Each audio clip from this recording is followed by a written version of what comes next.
নিজেকে আর কখনো কারো কাছে প্রকাশ করো না।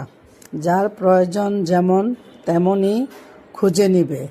কারণ তুমি নিজে হাতে বারে বারে অনেকরে নিজের মতন করে ভেবে নাও, আর বারে বারে নিজের মতন করে ভেবে তাকে ভালোবেসে কাছে টেনে নিয়ে আসো, আর সব সময় তার আর প্রশংসায় পঞ্চমুখ হয়ে থাকো। কিন্তু তুমি কি ভেবে দেখেছ তোমার জন্য কেউ কিছু ভাবে কিনা, বা তুমি যেটা করেছ তোমার জন্য কেউ কারো কাছে প্রশংসা করেছে কিনা, বা কখনো তোমার নামে কখনো কিছু বলেছে কিনা, তোমাকে প্রশংসা করে তোমাকে ভালোবেসে একটু আদর যত্ন করে তোমাকে কেউ বলেছে আপনার জন্য আমার এই কাজটা হয়েছে?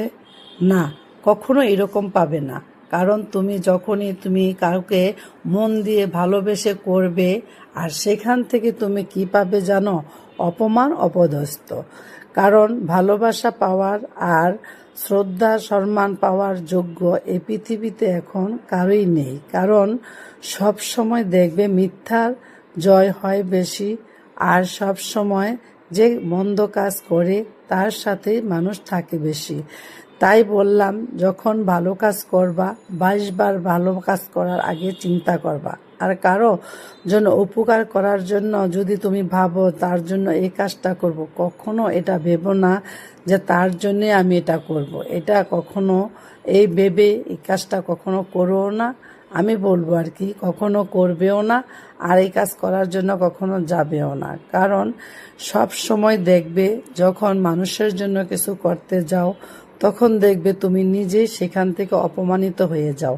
হোক ভাই, হোক বোন, হোক ছেলে মেয়ে, হোক স্বামী।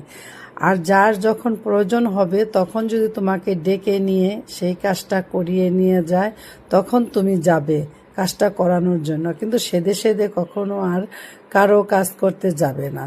আমি নিজে থেকে নিজের প্রমাণেই বললাম, সেদে সেদে আমি অনেকের উপকার করেছি, সেখানেই আমি বাস খেয়েছি। আর বাসগুলো ছিল অনেক বড় বড়। তাই অনেকবার এখন আমি যাই করি ভেবে চিন্তে কাজ করার চেষ্টা করি। কারণ আমি কারো কাছে এখন মিশতে চাই না। আমি সবাইকে এখন ভয় পাই। যেখানে দেখি মোম বা ঠান্ডা, এখানে দেখবেন ওই মোমের ভিতরেই আলো জ্বলে গলে যায়, আর যেখানে দেখবেন ঠান্ডা সেখানেই অনেক আগুন। তাই আমি সব কিছুরে ভয় পাই। আমি এখন অন্য কিছু ভাবি না, নিজেকে নিয়ে ভাবি, নিজেকে নিয়ে ব্যস্ত থাকি, নিজেকে সময় দেই নিজের সংসারের জন্য যা করার। আর অনেক তো করলাম অনেকের জন্য, এখন আমি নিজের জন্য কিছু করার চেষ্টা